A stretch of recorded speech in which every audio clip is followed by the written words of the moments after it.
Lúc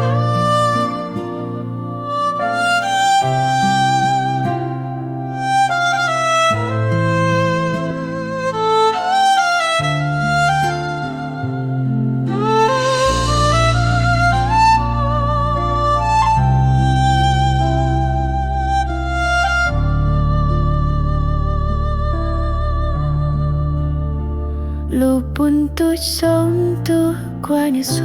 lúc sớm cháu xeo rồi đi qua chua,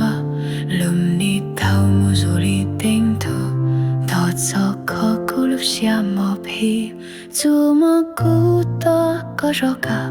lúc sớm cần cho cháu lúc nín thở, coi lúc trên mùa cả mùa lom đẹp, cũ lúc xiêm cho rồi đi rồi một đêm. Lúc ní nốt chim mới có nhộp gì, cụ lúc lâu quan cho có hiệp, dù liệp sẽ tâm lịch chết chim chạp, cụ yếp lúc có cho lúc ní chạp.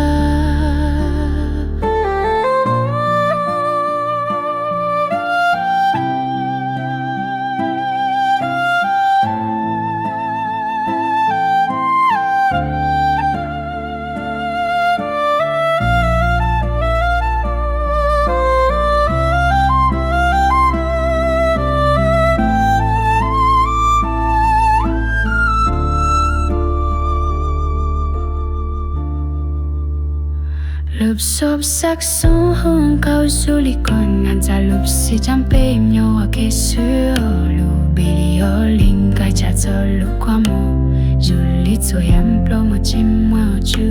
cho ai em mua có tôi yêu ra cô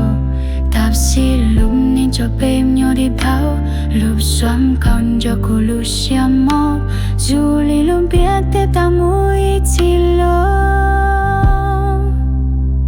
lúc ní nốt chim hoa có nhộp dễ cụ lúc bao quan cho có hết dù liệp sai tâm để chiếu chim